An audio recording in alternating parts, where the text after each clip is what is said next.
let's go around and just each person briefly say your name, say what organization you're from quickly, and then we'll move on to the first question.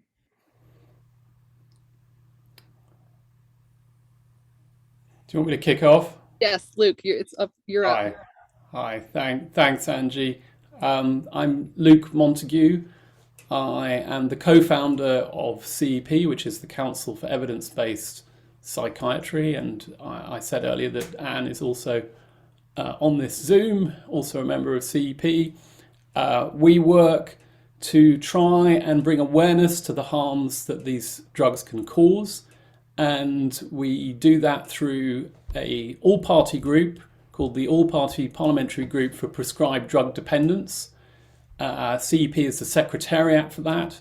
So we lobby to raise awareness, to let politicians know about exactly the harms that these drugs can cause and the services that are required in order to help people and support people who currently are mostly invisible. I had an experience coming off these drugs myself around about 10 years ago. It left me unable to function for 4 years. I know absolutely how horrific this experience can be, and compounding the horror is the denial that you then face when you talk about the problems you're having to most of the medical community.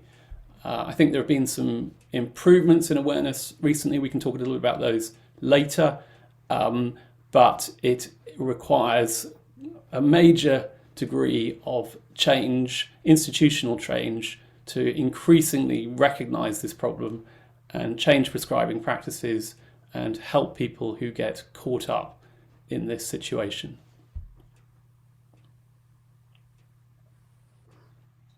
Okay, shall I go? I don't know if it's... Oh, go on, Anne. Sorry, I was just going to say, following Luke, because he and I are working on so much together, I'm not going to repeat anything he said. I'm a psychotherapist as well, and I'm increasingly working with more and more clients who are coming to see me because they've got issues around prescribed drug dependence. So I'm kind of working on the lobbying front.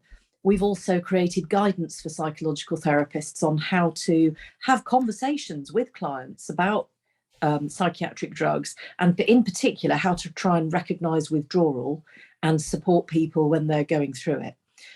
So we're still doing quite a lot of work to try and help train people. A lot of this is very UK centric, but just a flavour of some of the things that we're involved in. So sorry, Katinka, hand over to you.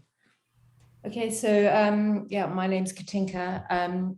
I am co-founder of Antidepressantrisks.org, an organisation that we set up earlier this year to give a voice to people whose lives have been affected, harmed, or for people who have lost people as a result of antidepressants or similar drugs. I have personal experience of these drugs. In 2012, I was unable to sleep. I wanted sleeping tablets. I was prescribed an antidepressant. I had no idea that I was one of the 2 to 5% of people who have a lethal reaction, much like Rebecca in the film. And I started hallucinating wildly. Thought that the hallucinations were so bad, I thought I'd killed the children. I ended up in a private hospital.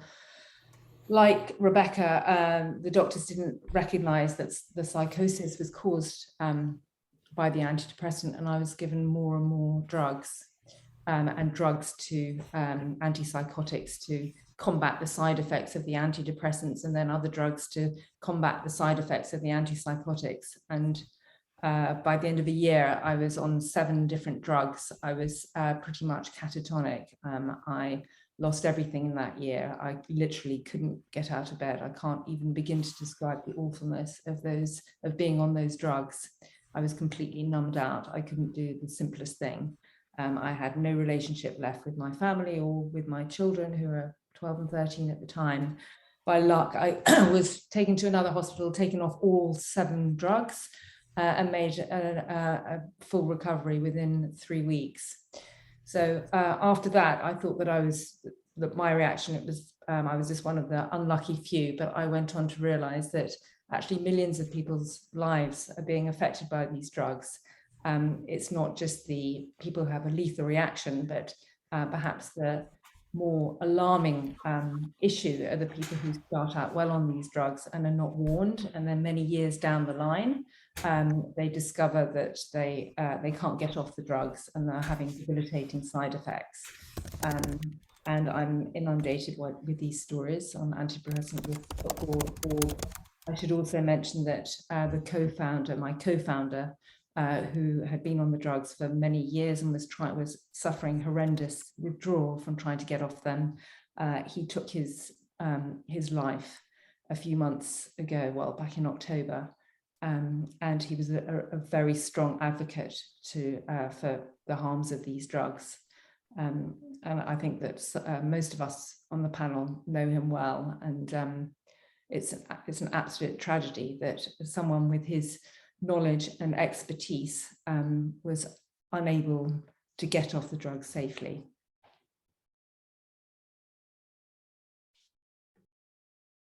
Hi, thank you, Katinka, and thank you, Luke. So I suppose I'm in a slightly different category in the sense that a lot of the film did resonate with me. I suffered a very severe depressive episode. I started taking drugs. I took antidepressants to calm me down. I took sleeping pills to get me to sleep. I took anti-anxiety medication as well at a time. And I did start down a frightening route of beginning to take medication for the side effects of the medication. And I did have a lot of side effects through that period. But my story wasn't nearly as bad as some of the incredibly moving stories that we saw in the film of Rebecca, of Shalimar, of Bree, of Dave, or indeed of Katinka and Luke, in the sense that I was only briefly in a psychiatric hospital and I more or less was okay. I got back to work in the newsroom at the Times 6 months later. I then did have another second major depressive episode.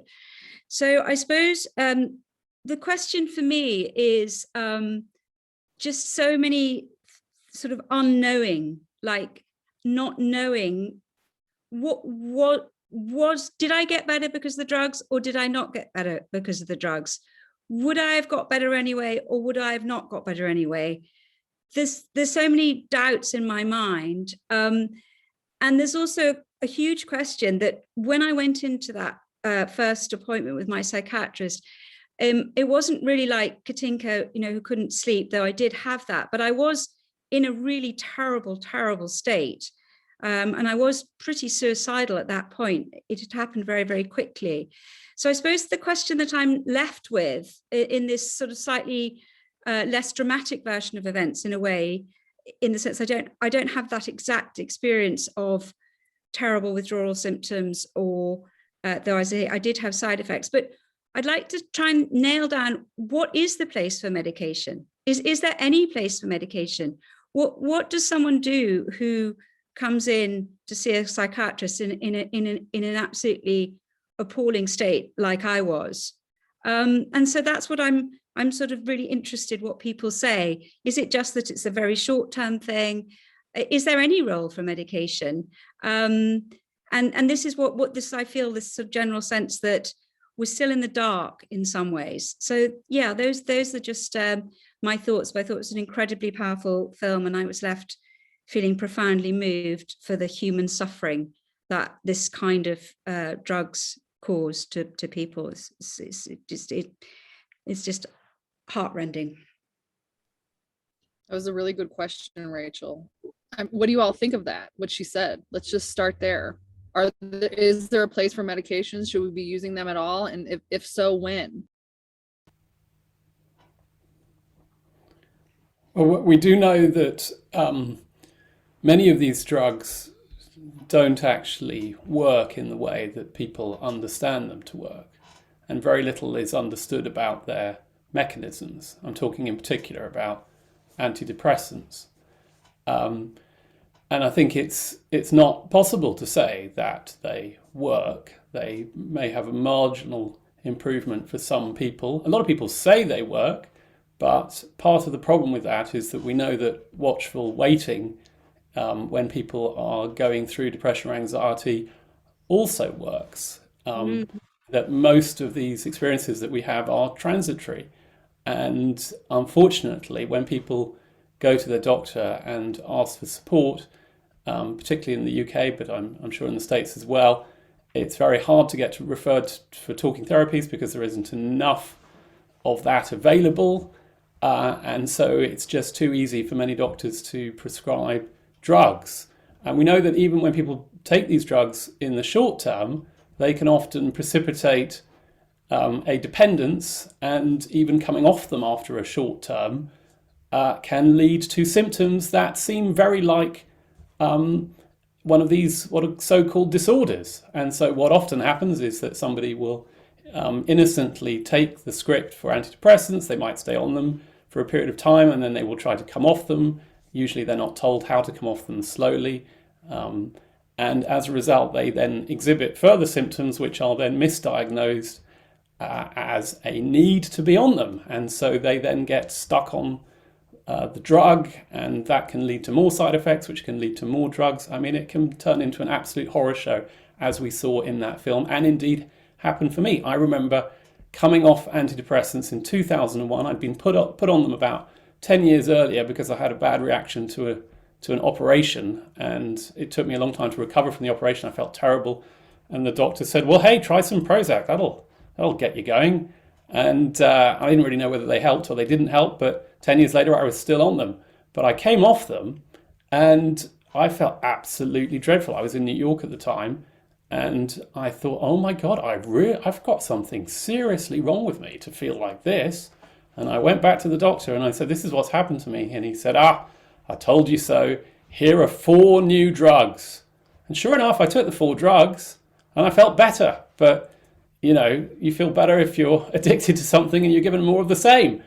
And that was another 10 years. But Rachel, I think, you know, so the answer to your question is, no doubt there are some drugs, particularly tranquilizers, that can be helpful in the short term, but they should only ever be initiated with a plan for coming off. And that so rarely happens. I take your point, and I remember my own psychiatrist saying to me, you know, you would have got better anyway. I mean, which I remember thinking that was an amazing thing to hear him say that you know, as you say, that over time you would have got better. So my next question is, what does the best care look like in that very acute moment when, you know, someone is in an absolutely suicidal state? What you know, I mean, we know that the sort of waiting lists for counselling are 14 weeks long. That's what mine says is the average waiting list for counselling. How can one provide this sort of, how can you get, if we accept that they're not a good idea, then what? What should we be doing in that precise moment of absolute crisis? So I work with a lot of mental health charities, with Rethink Mental Illness and with SANE and different charities. And this is, I don't really know what to answer people who say, well, then what do I do? Anne might be a good person to respond to that. Well, I was just going to say there are some, but they're very, very few sort of safe houses, essentially, where you can go, where you are supported in a kind of family context, but a safe family context, to have a drug-free experience, where you are not alone, where you are kept safe, where you are monitored, and where there is access to a variety of different support options. But these are very few and far between, and I think there is a perception that they are expensive because they are intensive. But I think if you looked at the economics of this, actually to do something of that kind of low level but social intervention very early on would actually have a much longer lasting beneficial effect, and it'd be least likely to somebody end up being in the system for years and years. To have that kind of first response. And I know that there are some emerging non-drug options coming out in a variety of places around Europe, actually, but they're not understood to be, because they don't seem to fit the medical model of how to treat something. Unfortunately, they're not seen as sufficiently as mainstream. I mean, I think one big shift in how we think about these things and perspective, which I think would have helped me a lot, would be to make a distinction between symptoms and underlying causes. So in fact, in all the case studies that used in the film, there was very good reason why all those people were feeling quite anxious. Rebecca, if you remember, she'd moved cities lots of times. She was worried about her friends. Angie had lost a colleague. Dave had an incredibly high stress job. I had an extraordinarily high stress job working in the newsroom at the Times. So there were good reasons why we were all feeling pretty off. And I think that would be a very helpful approach to me, would to be much more clarity about symptoms. So, the insomnia, all the things I had, the racing heart, the nausea, the catastrophic thoughts, these were understandable. I had 2 small children. One of the, I had all sorts of reasons I was very worried. But to make this distinction between symptoms and underlying causes, and that it's understandable that we would be feeling like this. It's the distinction that is often referred to as, it's not what's wrong with you, it's what's happened to you. Yes. Great. Yeah, which is a really helpful way of putting it, I think. I have a friend, he says this all the time. He says, you are not the problem is the problem. Fix the problem. And it's just so simple. It's just fix the problem. Like Shalimar, quit the job. You can't sleep at night. There's a reason you want to sleep. Quit your job. Maybe prevention of not going to war. I don't know. The war is a trauma maker for all involved, but our brain chemicals aren't the problem. The problem is the problem. And the trouble is, though, is that the drug then becomes a new problem, which then again, the problem is it's located with the individual. It's your response to the drug. It's not the drug, it's your response to the drug. And the blame is put in the wrong place, isn't it? And we have to clearly recognise and validate for people that their issue, what's going on, is the drug and their response to the drug, but not them personally. But going back to the original disorder, the original issue that people have, which we know is so often medicalised, if only that was normalised. Rachel and I both support a charity called Compassion Matters, which is trying to produce content for schools to help schools provide material so that children understand about issues of emotional regulation, about basic brain science, about fight or flight, so that when these things do happen to you in your life, and they will, you don't instantly think, well, that's something that needs to be fixed with a pill. This is a normal response to a stressful situation. It's causing these symptoms, whatever they might be, disassociation, anxiety, sleeplessness. I understand that. It makes sense. It's just part of my normal response, instead of needing to go and get a pill and find that the problem becomes medicalised and then much worse as a result. And I think that's part of the solution to this, Rachel, is actually that education, not just of doctors, which is urgently needed around the harms of these drugs, but also societal education to understand, that this is not something to be cured with a medical solution. Yeah, no, I quite agree. And we know that half of all young people with mental health problems, half of them are presenting when people before the age of 14. So I mean, these things are happening to people very young. So the sooner we get to this stuff, the better. So I couldn't agree more. But my question, in a way, is why, given the appalling tragedies that have ensued from taking these drugs, including you, Luke, having such an awful time. Same with Katinka. Same with the case studies in the film. And I just still don't really understand. Is it just that the pharmaceutical companies are in such control of the PR and the information and the doctors that you would just think by now that the story would have moved on more quickly? Can I answer that one? Because I have a very sort of pertinent story to tell, which is that when this happened to me and when I started to recover, we set up the CEP website. And one of the things that we wanted to do as part of CEP, which brought together academics and researchers, as well as people who'd been harmed and people from the charities that help people, was to start to produce evidence of these harms, because of course this hasn't been researched. I mean, and not until very recently has this been an area that's been researched. So we did a whole bunch of surveys to try and identify what people were going through, what their experiences were. And I took 9,000 case studies printed out in a big folder, and I dumped it on the desk of the president of the Royal College of Psychiatrists. And I said, look, here are all these stories of people who've been harmed. Why aren't you taking any notice of this? Why aren't you going out and trying to support these people and raise awareness among your members? And his simple response was, well, there are so many more people who are being helped. In other words, they have in their mind at a kind of institutional level that yes, there's harm being done.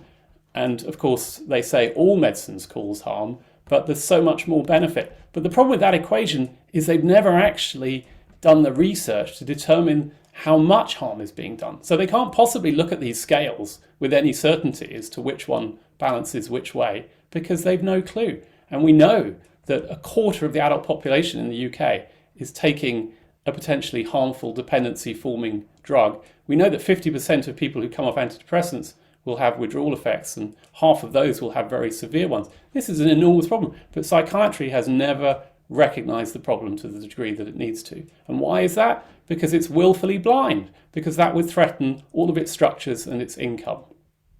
I totally get that, and of course that that they have a complete vested interest in continuing the medical model and the drug model as the answer. But as you know, as a journalist, I've written about this, and I've written about my concerns and indeed my own experience of particularly of side effects. I'm 5'2", and I went up to sort of nearly 13 stone, so that was a pretty bad side effect for me. Anyway, so I've sort of tried to get the message out. But what's interesting is that when you write about this and about one's concerns, and Katinka, your brilliant book as well, I got a lot of kickback, not necessarily from doctors and psychiatrists, but from users of antidepressants. In fact, I mean, a couple of pieces I wrote discussing this exact problem and medicalizing normal, I got death threats saying, don't take away my drugs, and I was actually really taken aback, and these were comments from people taking antidepressants. So people are very wedded to these drugs. That they're very hostile to a different view. I don't know what people think about that, but well, they would be, but what we know is that most people have horrendous side effects when they try and get off them. And also what we know is that if you actually look at the science, they're no more effective than a placebo for mild to moderate depression. Yeah. So when you're looking at that, they just don't want to hear these messages. But maybe you've nailed it. Is because coming off them is so difficult. So yes, people would just rather stay on them. And I think also when you're on them, you have an instinctive sense that you really need that pill, that pill is holding you together.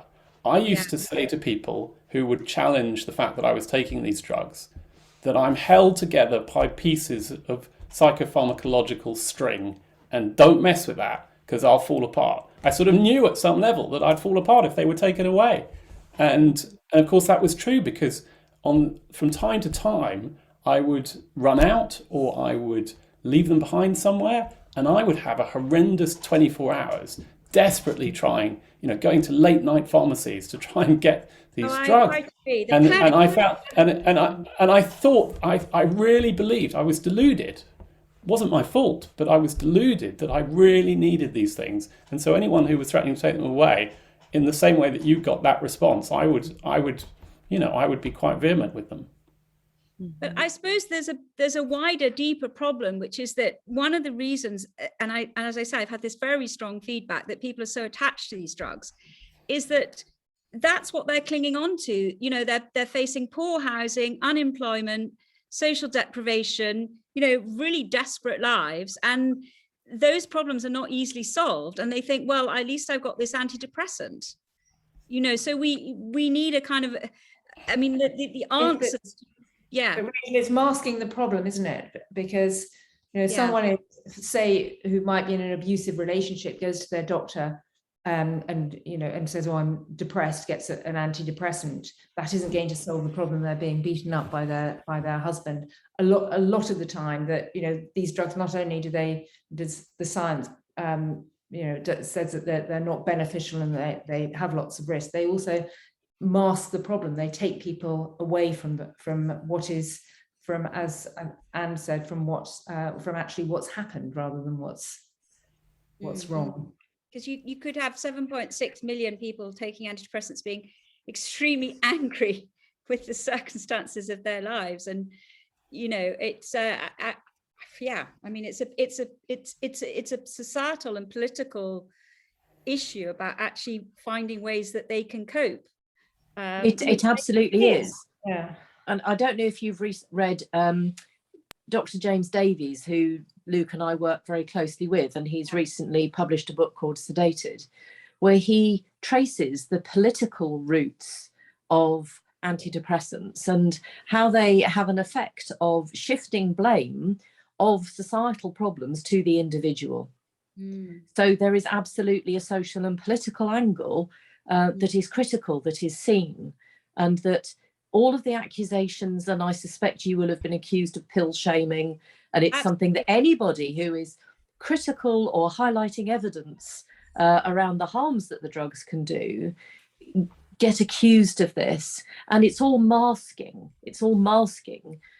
as you were saying, Katinka, the bigger questions around why are people suffering from emotional distress generally in their lives? What are the public health issues? What are the wider societal problems, financial, all sorts of environmental issues, which are causing people to feel depressed? And I don't think it's any surprise that the poorer you are, certainly in the UK, the further north that you live, the older you are, the more likely you are to be medicated.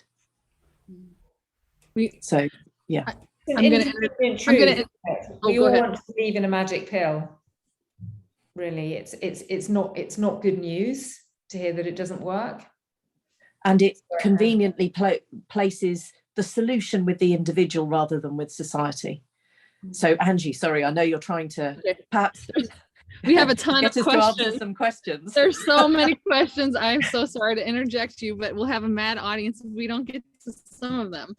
Okay, so let's do it like a rapid fire a little bit. Do you feel like this is more prevalent in the US, or is it a global problem? I think this is certainly a global problem. I think we see it on a very large scale in the UK. I suppose the worrying thing is that we can see that there are developing markets that pharmaceutical industries are now focused on as they realise that their drugs are beginning to lose their patents. And so we must recognise that that this is absolutely pervasive across the globe. There's no country really that has got this right. Though I'd like to think that there are some positive signals in the UK that might mean that over the next 10 years or so, we will begin to see some shifts in the right direction. We've had some already. My view would be there are lots more advertising of pharmaceutical drugs in the US than the UK. Dr. Guy, you look like you wanted to I was say. just going to flag up that there is the International Institute for Psychiatric Drug Withdrawal, which is chaired by John Reed, who I think might be with us this evening. And there are representatives on that group from all around the world. So this is an issue absolutely that is occurring all over the place. But as Luke says, we seem to be a little bit further ahead in the UK in promoting awareness of it. So I'm trying to combine some of the questions to like answer it in different ways. So we've already kind of answered, why aren't the Guild, like the Royal College, accepting of this problem? What about individual doctors and therapists? And when you talk about, you go to seek help during your taper, or you want to taper off and you go to speak to your doctor about that, why aren't they understanding the problem? So for so many doctors going to medical school, this was not covered.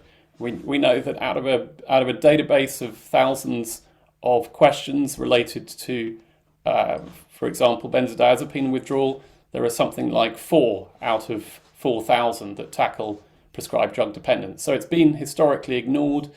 Having said that, these bodies, these medical bodies, are now starting to recognise this, and there will, I expect, be much better doctor training in future.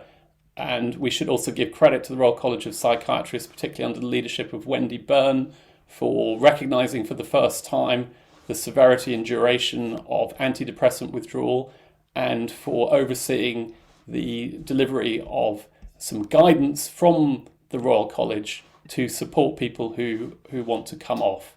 So there has been an institutional shift, which is really, really important over here, and we hope the APA in America is listening.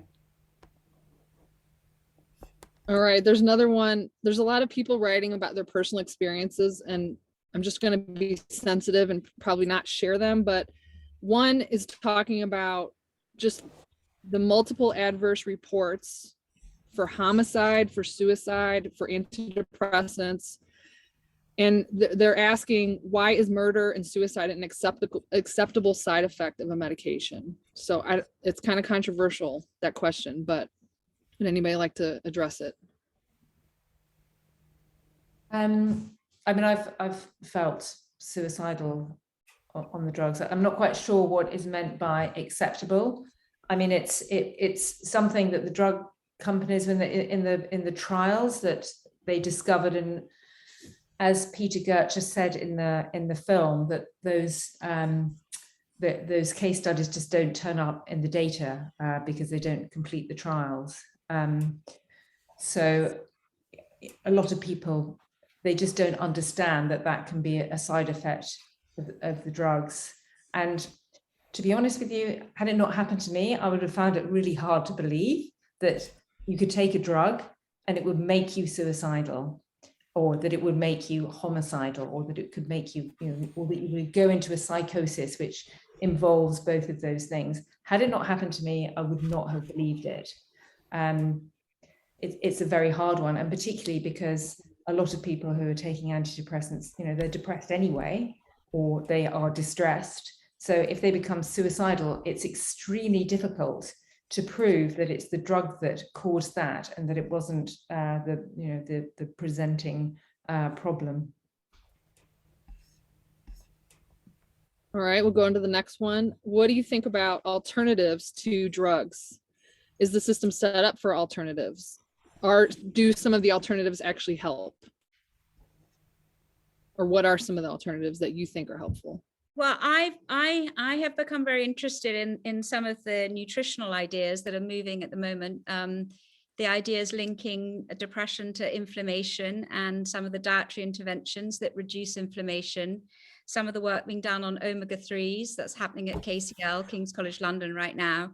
Something I personally experienced because after I got over the severe depression, I then lived with anxiety for many years, and I tried pretty much everything going. So I did actually write about that in a book called The Happy Kitchen, Good Mood Food, just looking at where we are on that kind of research. So that's an alternative that's really helped me a lot.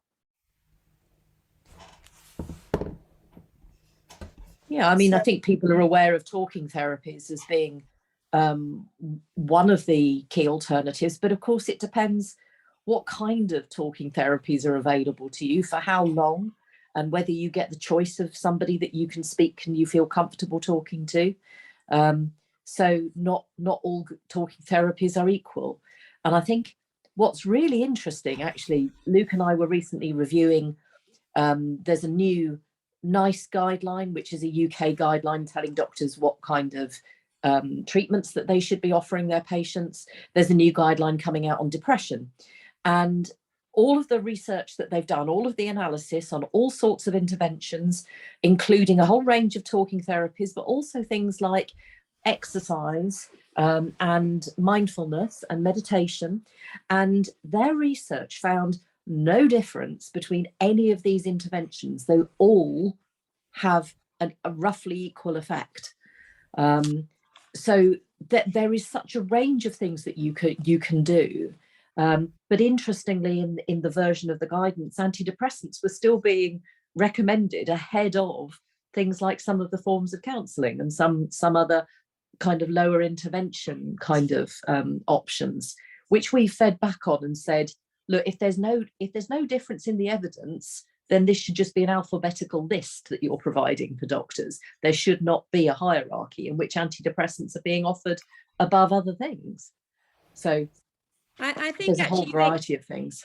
I think you make a very good point, Anne, that people within the different fields tend to very much, and I've just done it myself, but like the mindfulness people are very keen on mindfulness, and the nutritional people are very keen on nutrition, the therapists are keen on therapy. So I actually think from working more with people who are suffering, this is back to running workshops with the charities, that their experiences and indeed my own is a kind of smorgasbord. You might need different things at different stages and pull in a different sort of set of toolkits, but it's very bespoke according to what you might need at different points.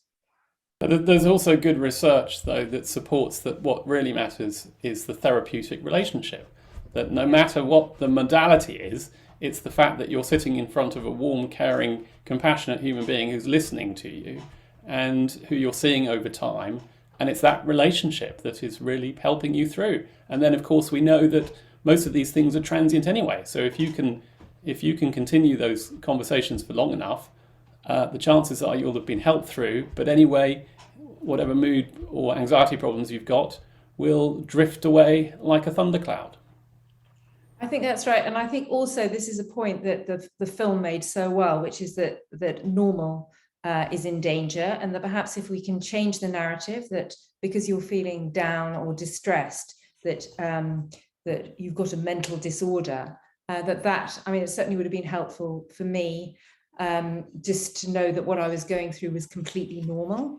And I think it can be very alarming, particularly for kids, for teenagers, when there is this sort of narrative going on that, if you're feeling down, that there's something wrong with you, or that if you're going through grief, that you've got some sort of a disorder. And I think that some sort of therapeutic intervention, whatever that is, would be really helpful, just to let people know that actually what they're experiencing is part of being human. I think that's beautifully put. Without the shadow, we haven't got the sun. So it's always the case that we need all aspects of our humanity. Yeah, I want to say something about therapy in my own experience, because I just recently re-entered going back to therapy because I've resisted it again. But I just can't. Dr. Guy, please don't take this personal, because I love you to death. But listen, when I'm talking to this therapist and they say, that's really hard, that's a really hard thing you went through, I just can't even buy it anymore. It just feels so false to me. It feels false. And so again, the therapy thing to me is a double-edged sword, because it makes me look for things that are wrong. It's always making me feel like I'm wrong, something's wrong with me. I have to tell an authority about that, and then they're going to write it down on my record. And I don't think I like that paradigm anymore. That's just where I've come to personally, but I just wanted to share that. Yeah, but therapy could be going to a group, couldn't it? I mean, I know people who've been prescribed group therapy. And actually, therapy can be talking to your friend, to your neighbor, or whatever. It's the power of talking, and the power of sharing, the power of sympathy, empathy, that can be transformative. It can be. I think I would say that whilst Luke said that the modality doesn't matter, what counts is the quality of the therapeutic relationship. And I think I would say, Angie, that you've got a failure of a therapeutic relationship there, because there isn't that sense of trust and connection there. Yeah, that was appointment number one. Maybe which is why when people start therapy, so often it might be a recommendation, or their doctors refer them to someone and they haven't got much choice. Ideally, you would be talking to 2 or 3 different therapists as a way of working out who you click with, because clicking with that person is so important. And if you don't click, then no matter how good they are at it, they may be very good for somebody else, but just not for you. Right. Exactly. All right. So let's see what other questions we have. There's a lot of personal experience, a few about being sectioned, about having court-ordered medication, and that's really outside of the scope of the film. but it's almost like the film is an introduction to some of these topics, and it can get a lot worse, right? So maybe, do you want to talk about some of the things that maybe weren't covered in the film that people can find themselves in a lot of trouble? Another segue to that, there is someone asking about, how can I come off drugs if I'm too scared of withdrawal? Because they learn about the problems and it's a very scary situation. I think, Well, Luke, yeah, you should. Yeah, the first thing is that not everybody has a problem coming off. Some people seem to manage okay, even some people who've been taking the drugs for many years. So you really shouldn't believe other people's stories, because the chances are they won't apply to you. If you do decide that you're going to taper, remember that you should always be in control of it, and you'll find a doctor that hopefully can support that. And if you make that first reduction and you have an absolutely horrible time and you can't cope, you can go back up to where you were, or you can come back and then make a slower cut the next time. But you've got to control the pace yourself. And it does seem to be the case that people who follow, we saw in the film that hyperbolic taper, that line, that curve, that means that usually the reductions are higher to begin with, but when you get to the lower doses, the amount that you're reducing is by a tiny amount each time until you're ready to come off completely. And that's because these drugs don't have their effect in a way that is proportional directly to the size of the dose.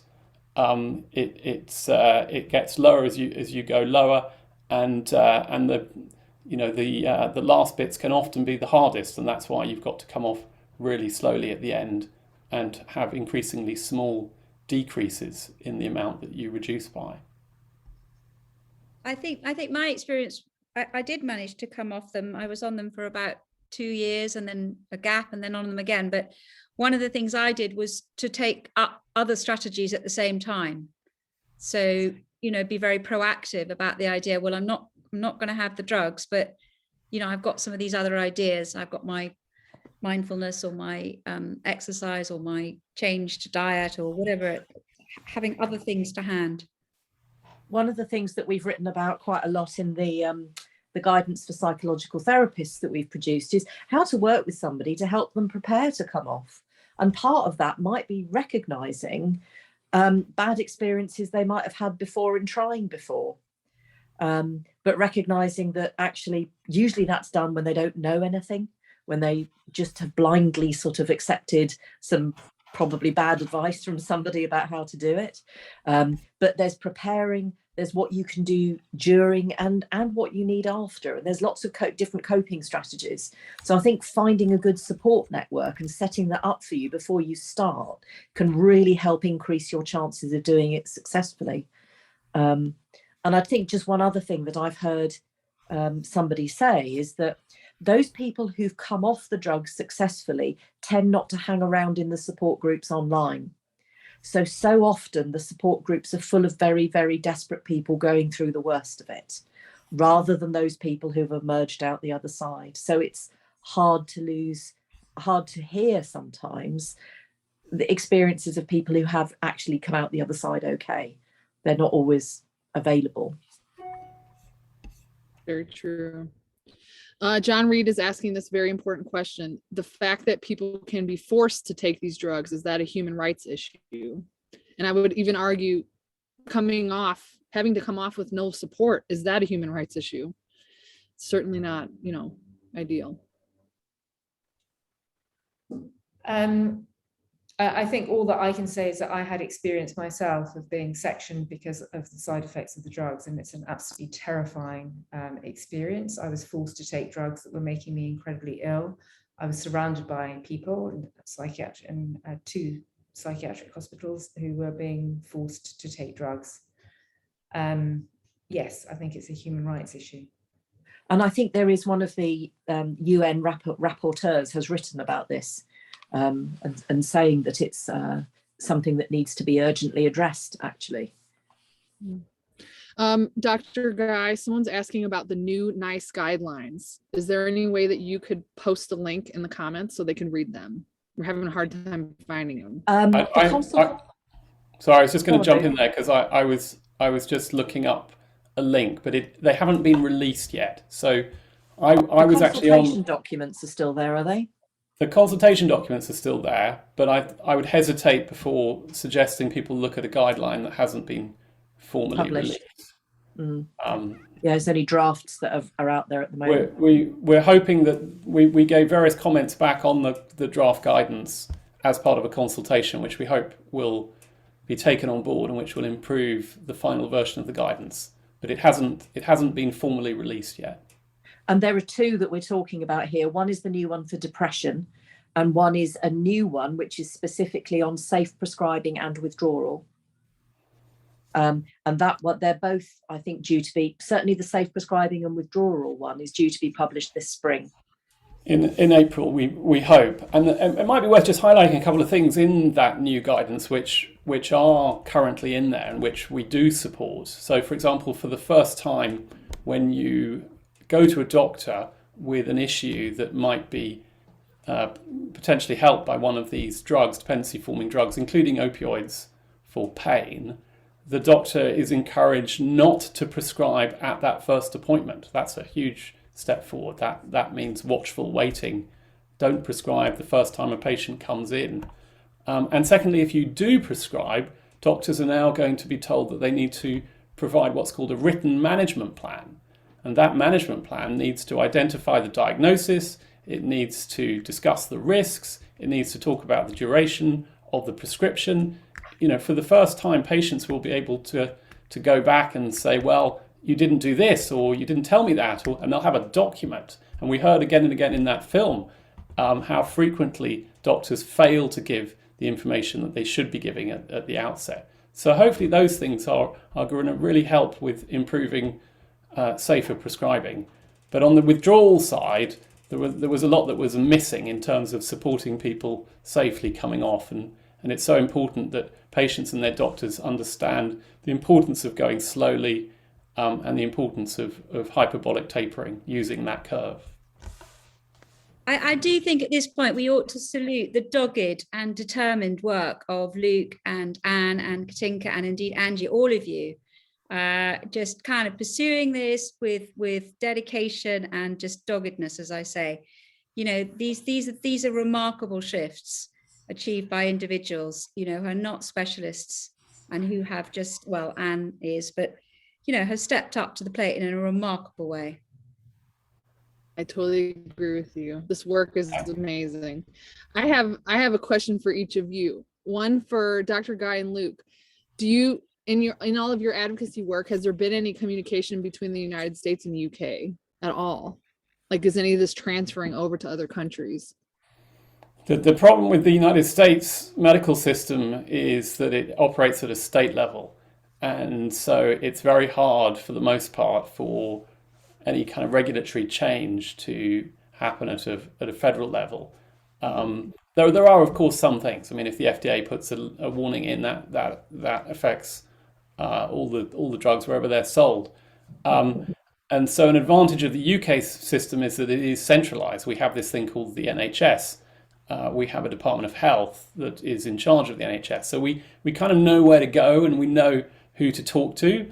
And we are talking to those people, and we are doing, I mean, Anne in particular is doing an awful lot of work to try and bring those who make these policies and those who have the authority to change and improve the policies and the services to the table and to persuade them of all the things that we've been talking about today. But it's incredibly hard, and it's been incredibly slow, and it gets very, very frustrating. But we should also acknowledge that you know, along with the NICE guidelines, there are other things that have been happening, and we'll continue to work hard, particularly to get these services in place. A helpline is the key one. You know, a national helpline. It's a scandal that we have a helpline for illicit drugs. I mean, it's a good thing that we have it, but it's a scandal that we have that, but we have nothing for people who have become dependent through no fault of their own, and who have nowhere to turn to get good information and signposting. So we shall continue making all the efforts that we can. And also, of course, it's important to have some kind of alternatives as well, because not everybody can afford therapy. Wouldn't it be great to create some alternatives to that, group therapy? And I know that some doctors are able to prescribe that, are able to prescribe exercise, group therapy, and so on and so forth. It would be fantastic to see more of that, really, because as Rachel, you so rightly said at the beginning, where do people go when they're desperate? If they're not going to be able to take medication, or if they're persuaded that the side effects are too risky, then what else is there? Yeah. And right now I have one more question for Katinka, and then we will do closing thoughts. Katinka, my question for you is, your website is relatively new. It's antidepressantrisks.org. How has it been received? And kind of like, what has that process been for you, like having people write their stories and share some of their most intimate, scary moments on your website? Can you talk about that? Yeah, it's a good question. Well, when I set it up, I was aware that there were so many fantastic organizations like Luke who were publicizing the dangers of these drugs. And I wanted to create something where just people would be able to just post their story unedited, or post videos of their stories. Because as Luke said earlier, one of the most frustrating things has been that people are not listened to when they suffer the side effects of these drugs. They go to their doctors and they're just completely ignored, or told that it's the depression coming back or whatever. And of course, there are many people who have lost relatives through suicide, and in the worst, very rare cases, but then there are cases of people who have killed allegedly, or in some cases proven to be caused by the drugs. And so for me, it felt really important that there was a platform for people to publicize their stories, and that we wouldn't just be posting research or whatever. All of that is very helpful, but anyway, that was what I felt that I could perhaps contribute to the discussion, and it's been very rewarding, actually. I hope that people benefit from being able to publicize their story, and that other people are able to go to the site, and also to find out information as well. So, and for me to be able to put people in contact with specialists, other organizations who can help people to taper or whatever. And also there's a library of pertinent films and books and so on and so forth. So I hope that it's a one-stop shop for people who want to find out about the risks of antidepressants very quickly. That's great. All right, so let's go around, each one of us, and just tell some closing thoughts, maybe some of your work that's going on now, anything exciting in the future, where people can find you, and then we'll pass it to the next and close it down.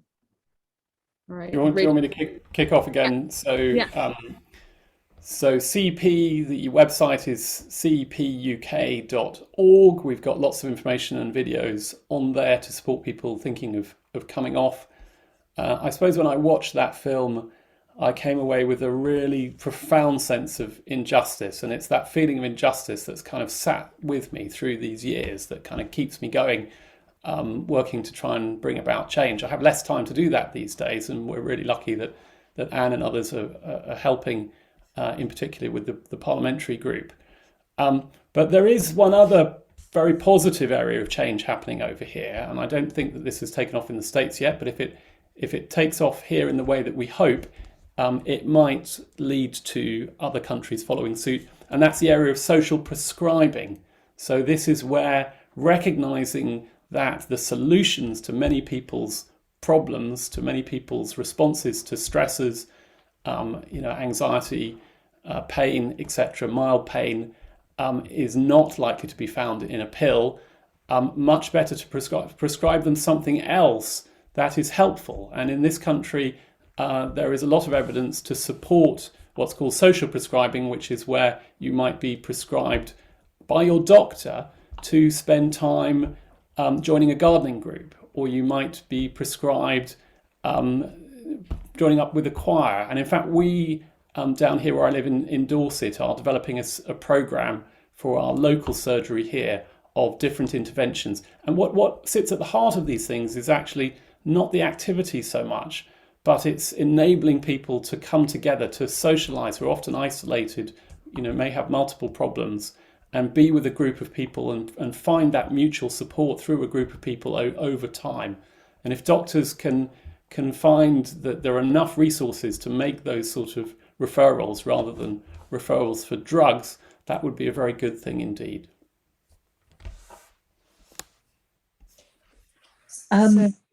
Yeah, go on, Anne. I was just going to say that, I'm continuing to work with some of the people who helped write the guidance for therapists to embed that into the training for new therapists so that they all feel able to have conversations with clients about prescribed drugs and to identify withdrawal, and that's huge. We're anticipating that there will be a commissioning framework published in the spring, probably around the same time as the Safe Prescribing and Withdrawal NICE guideline, which will actually require the NHS to commission services to help people come off prescribed drugs. And one of the things that we'd like to do is we're looking at creating a patient voice coalition so that we've got a group of people who can speak on behalf of patients, so some kind of representative view, or people who've worked in the few services that already exist to help people come off drugs, to try and work with the NHS in co-production, as they call it, to co-create services so that there is real input from those people with experience of either running services or their own lived experience into creating services. So that's going to be something that I'm going to be working on in the next few months. There's also going to be a report coming out in the Council of Europe, and the UK is actually still part of the Council of Europe. And this report also will be recommending that member states be developing guidance and be developing services. So that might be some encouragement for those other countries in Europe to latch on to, if you like, to show to their policymakers that you should be doing this. The Council of Europe is also saying it. So there's a variety of sort of policy stuff, and to be honest, the services is the critical thing. Getting the helpline up and running is something which is the thing that we remain one of the things most focused on. But some hope, perhaps. So yes, you can find me at antidepressantrisks.org. And I suppose my final thoughts are that I just think it's so important that people share their stories, and that's why I'm so grateful to the film Medicating Normal and to the courage of people like you, Angela, who've bravely shared your story, and it's such a moving story, and I think you're a beacon of hope as well, that you've managed to come through all of what you've had to go through. And so I would really encourage people to come to Antidepressant Risk, share your stories, and that I think it's through stories that people understand, isn't it? And I felt such sadness at some of the lives that have been destroyed in the film, but I also do feel a sense of optimism, because we're all talking about this, and there have been so many changes. And Luke, you've done so much to bring about actual policy changes in this country. And it's just a major milestone that the Royal College of Psychiatrists have actually said, yes, this is a problem. And so, yeah, I feel some sense of optimism, and really, really hope that we can find some alternatives, and that we can move to a new narrative where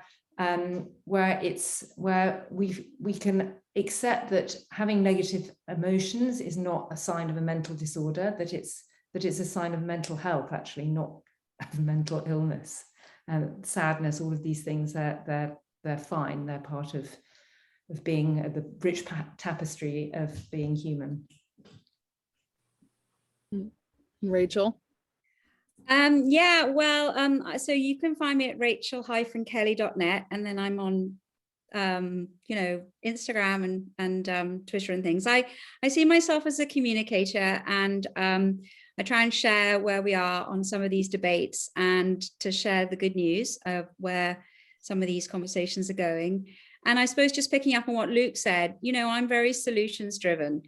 And now we know what we know about the drugs, and it's been a huge process to educate myself, and I'm still learning, but I'm very keen on other solutions. And so that's where my books are always about other ways of looking at things. So psychological approaches, I mentioned the nutritional approach. In fact, my next book is going to be looking at something rather different, and it's how poetry and literature can also be with us in tough times. And as Luke said, it's about connecting, but we can't always connect with people. Sometimes it's 3 o'clock in the morning and we're desperate. So my next book is actually about poetry that you can connect with and that helps you unlock feelings, sad feelings, difficult feelings, but happy feelings too, on the basis that maybe there's something very profound here, that a lot of this is about fear, and it's about being fearful of our feelings. And as Katinka said, allowing those dark feelings and being with those dark feelings. And I found personally that poetry is one way to be with those feelings, and that it's okay to feel, and we can feel fully. So I want to share more ideas, more solutions, and it's been so fun and fantastic to be with you all tonight. Oh, And Rachel, you write absolutely beautifully. I really would encourage people to go out and buy all of your books. Nobody will regret it, and you'll get lots of. Because I check them with you, Luke, to make sure I'm not an total idiot. Blushing. Oh my goodness. No, I can attest that poetry and writing helped me get through this experience, actually. And one day I'll publish my own. But I just want to say, I want to bring attention to yes, it worked. I want to bring attention that Luke, Katinka, and I, and Rachel, we've all had personal experience, and we've used that dreadful experience as like an act of change for good. Part of my healing has been telling my story and talking to people and just sharing this as much as I can, wherever I can. So I just want to applaud all of you, because I know it's not easy. We could easily just shut the past and move on with our lives, and I could be a barista or something. It would be so much easier. But thank you. So thank you for what you do. And then I'm just going to say a few things about the film, and then we will bid you farewell. We have a YouTube channel. We have conversations just like this one. Speaking of which, we had 60 questions tonight. That is almost a new record. So I appreciate everybody asking such great questions. I'm sorry if I couldn't get to all of them, but I tried as best as I could. We are also on Facebook, Instagram, YouTube, and Twitter. Join us in any of those platforms. We accept donations at any time to keep these conversations going. You can contact us anytime at medicatingnormal@gmail.com.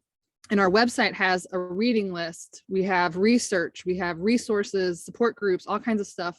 Please see our website at medicatingnormal.com. Thank you so much for hosting this. Thank you for joining us this evening. And I know it's really late in the UK, so I hope you all have a very good evening and you sleep really well tonight, because it was a really great conversation. Thank you so much. Thank you. Good night. Thanks, Andy.